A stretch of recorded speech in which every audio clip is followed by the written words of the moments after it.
Magandang araw Pilipinas para sa ating pamilya maging mapagmatsyag sa mga buwaya. Narito po ulit ang update sa lagay ng ating panahon ngayong gabi po ng October 4, 2025. Sa ngayon po ay tuluyan na nakalayo ang bagyong Paolo at wala na po itong epekto sa ating bansa maliban po sa nahahatak nitong habagat na siya po ngayong nakakaapekto lalo na sa kanluran ng Luzon.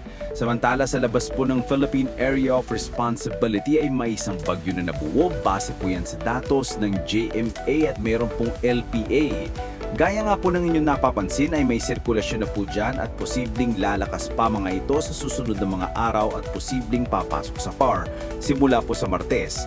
Ang unang na makakapasok sa ating area of responsibility na bagyo ay tatawagin po sa local name na Kidan at ang susunod naman ay Bagyong Ramil. Pero ang mga ito ay hindi naman po nakitaan na tatawid sa ating bansa.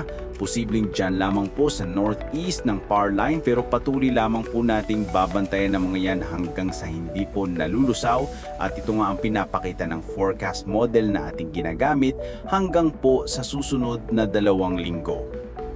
Sa lagay ng ating panahon ngayong hapon dahil sa mga localized thunderstorm at ng habagat ay maulap ang kalangitan na may mga pulo-pulo na mga pag-uulan sa ilang bahagi ng Ilocos Region, Cordillera, Isabela, Nueva Vizcaya, Quirino, ilang bahagi ng Central Luzon, Calabarzon, Metro Manila, Bicol Region, Mindoro Provinces, Palawan, Panay Island, Negros, Cebu, Tagluban, Samar Provinces, Sulu Archipelago, Zamboanga Peninsula, Northern Mindanao, Caraga, Davao Region at Soc-Sargen.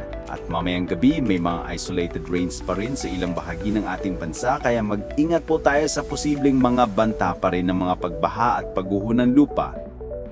Sa atin naman pong mga baybayin, iwasan muna natin ang pagpalaot sa kanlurang baybayin ng Northern Luzon kasama na po ang Pangasinan at sa mga baybayin ng isla ng Extreme Northern Luzon dahil ang mga alon diyan ay posible po na aabot hanggang sa 2 to 3.5 meters height kaya hanggat maaari ay iwasan na po muna natin ang pagpalahot diyan sa mga may kulay pula para po mas makaiwas sa mga sakunang karagatan.